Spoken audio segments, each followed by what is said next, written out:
Bilanggo sa dagat na apoy, di makahinga sa init na dumadaloy.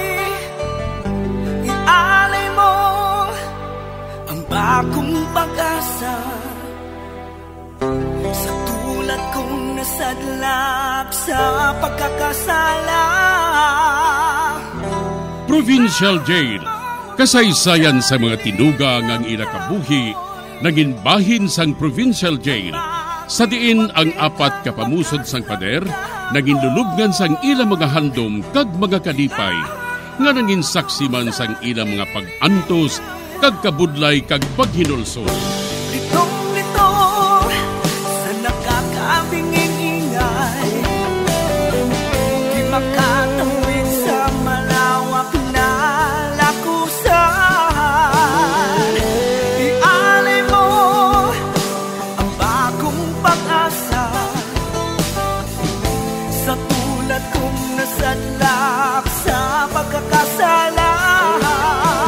Provincial Jail, makig-upod kita sa ila pagpanarambiton, kag makigbahin kita sa ila kalipay, kag pag-antos, nga ilaman na agong sa Provincial Jail.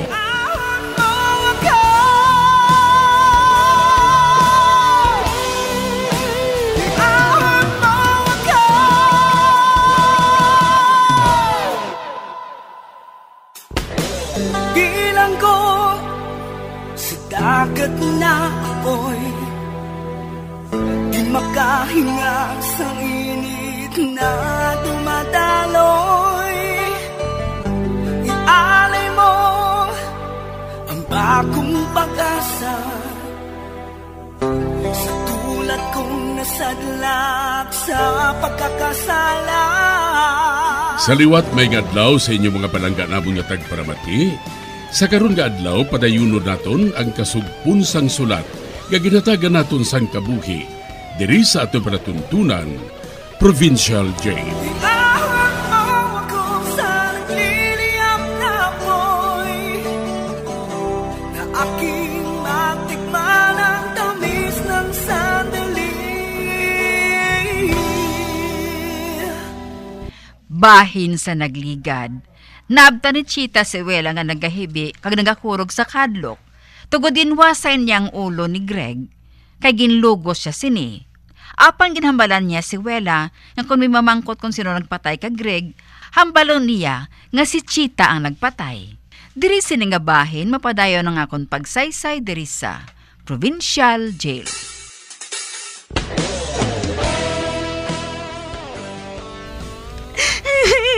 Akig ako sa iya. Akig ako. Malain siya. Malain siya nga tao. Hindi na ko magkilala nga daddy ko siya. Gimpilit niya ako nga magubas ang bayo. Ginbastos niya ako. Kagsang uli, natulugan siya. Gani nga ginwasay ko ang iya nga ulo. Ginutod ko kinang iya liyoga. Apang wala pa ini mautod. Kay may nagatabid pa nga panit. Ay, abaw, Diyos ko. Diyos ko. Ay, abaw, Diyos ko. Diyos ko, ma. Dali. Dito ka sa balay. Dito ka mag-ilis. Kagtandaan, ha? Hindi ka maghambal sa bisan ano. Magpanghambot ka lang. Masiling ka lang. Nga wala kang abalo, ha? Hawila, ha? Oo, Lola.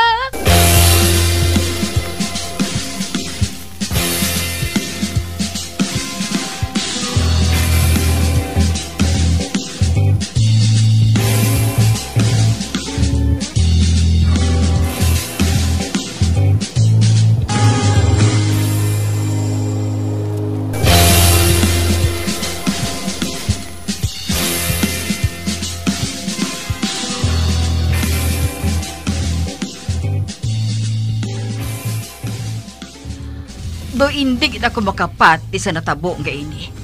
Do hindi kita ko makapati. Habo matuod, Nay. O ti, napriso na bala si Chita, Nay? Wala ako makaibalo. Ay, bantay si Wela, ha? Kay makadto ako sa prisuhan. Pakanon mo si Willa, ha? Kagdasan patulugon mo siya. Oo, Nay.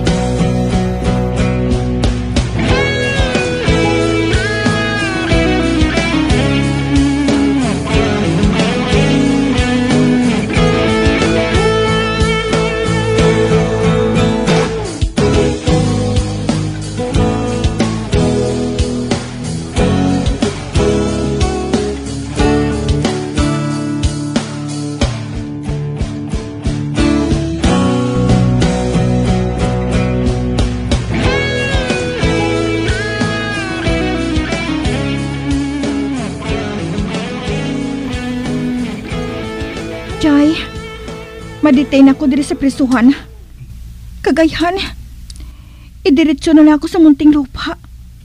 O kung hindi gani, sa koreksyonal. Bangod wala sa mapiyansa sa akon. Mangayo kita sang bulig sa kay Monina. Isa pa, sinong matipan sang bangkay ni Greg?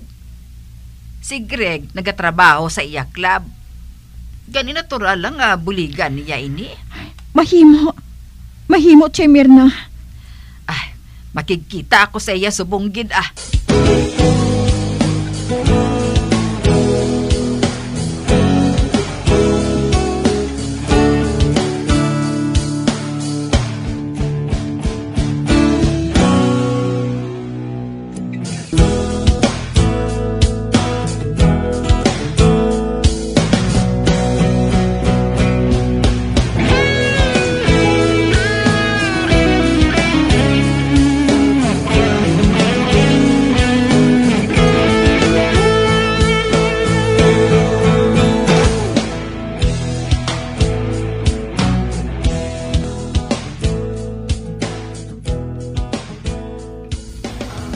Ay, Ma'am Monina, mayong adlaw.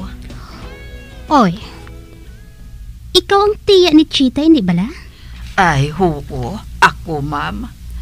Isugiran ko lang ikaw nga si Chita at subong sa prisuhan. Si Chita? Ato sa prisuhan? Nga man, anong natabo? Ginpatay niya si Greg. Ano? Napatay niya si Greg? Oo, Ma'am Monina. Kagang bangkay, ato pa dito gihapon sa hulot. Gintabunan ko lang sang habol. Oh, Diyos ko. Kinahanglan makapiyansa si Chita. Agod ba lang makagwa siya, ma'am? Apang wala man ako sang kwarta. Kani, naisipan ko nga magpalapit sa imo pahula malang anay ako sang kwarta, ma'am ay. Agod ipiyansa ko sa iya. Bayaran ko lang na sang amat-amat kung mahimo, ma'am. Sige. Pahulamon ko ikaw. Maghulat ka lang sa makadali. Oh, Diyos ko. Nagsiling ako nga pahulamon ko ikaw sang kwarta. Hindi ko lang napunggan nga maghibi, mama. Man ko namati lang kung tani si Chita sa akon. Kung namati lang kung tani siya. Apang nahugot ka dabing lusa niya kay Greg mo. Buong wala sang huya nga lalaki. Kag hindi ko mabasol si Willa sa natabo nga ini. Si Willa? Anong natabo kay Willa? Ambot. Kung mapati kasi ni. Pero, ma'am, hindi si Chita ang nagpatay kay Greg, kundi si Willa.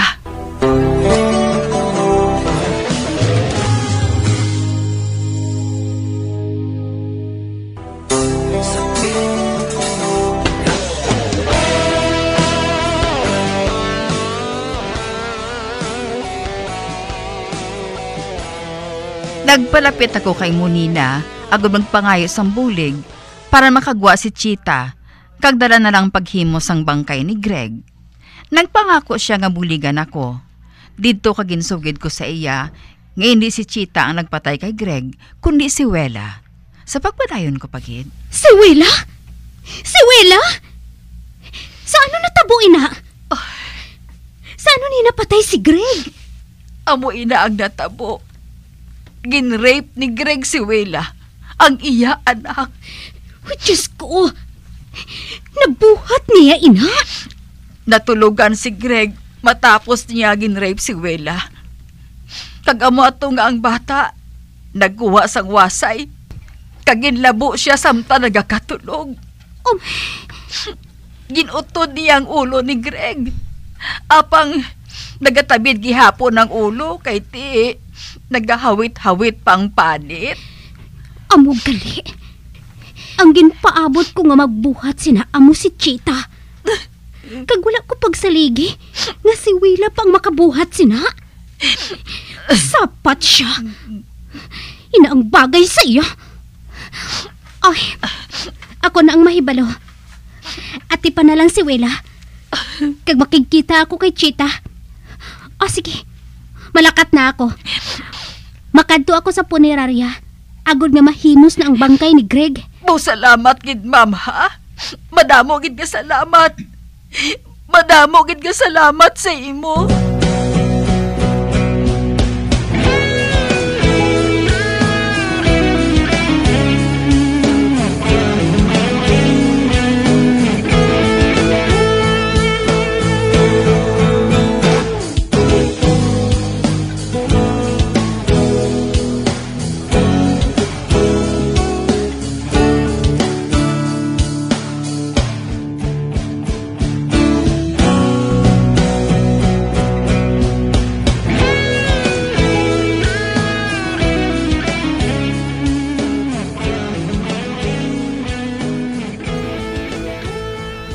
Mrs., may mo ka na makagwa.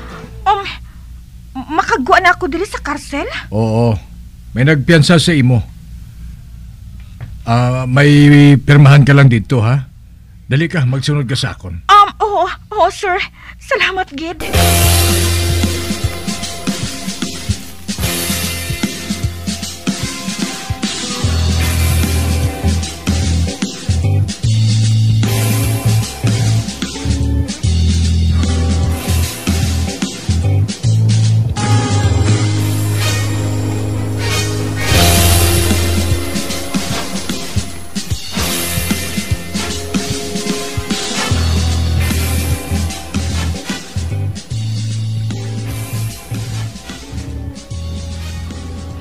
Dali na. Mapauli na kita, Chita. Munina? Ginpahibalo ako ni Merna sang tanan nga natabo. Gani nagkadto ako diri. May piyansa ka na. Gani makahalin ka na diri. Salamat gid Munina. Kaayo sa imo. Madamo gid nga salamat.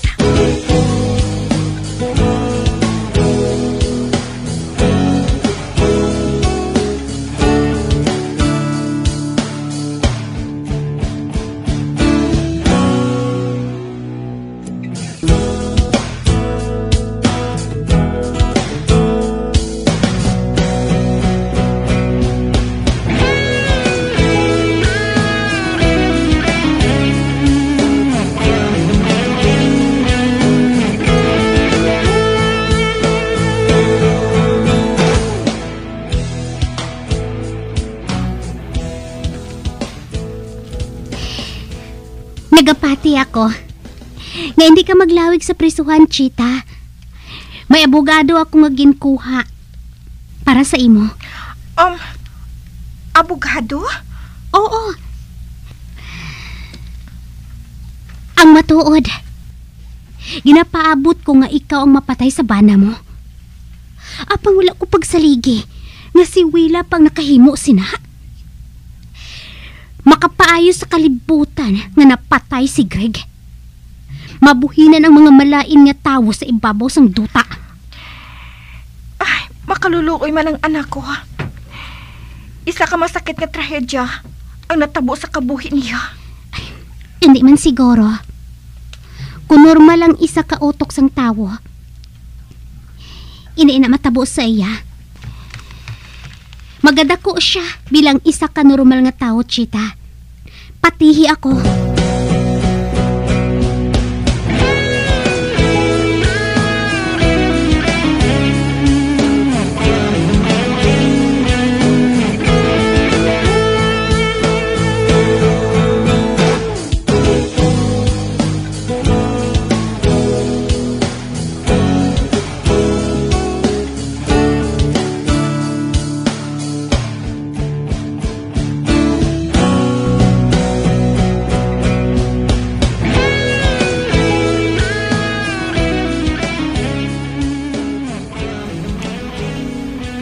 Titi, Nay? Napriso na si Chita? Ay, priso gid siya eh. Pero siling ni Munina, madali man lang kuno ang presyon niya. Bangon nga ang iya abogado. Maayo nga sahay sang abogado. Kag suno kay Munina, pila ka tuig nang kunong antuson niya sa prisuhan. Kamakagwa man siya dahayon.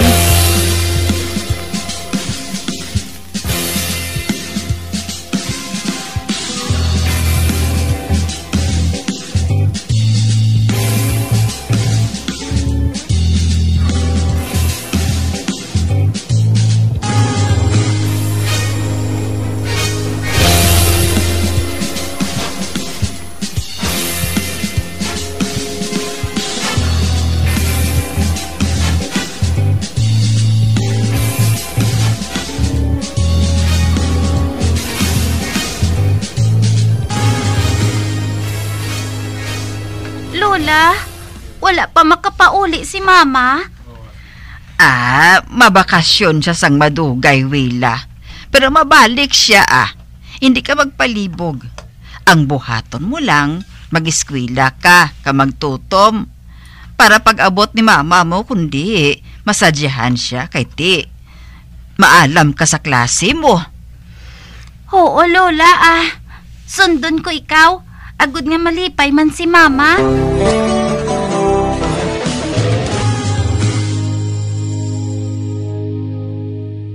Bilang ko sa dagat na apoy, di makahinga sa init na dumadaloy. Ialay mo ang bagong pag-asa sa tulad kong nasadlak sa pagkakasala.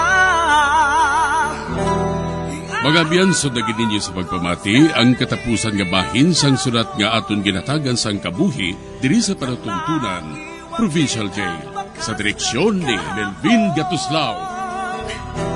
Iahon mo ako sa nagliliyap na apoy, na aking matikman ang tamis ng sandali. Bombo Radio Philippines, patuloy na #1 sa drama. Basta Radio!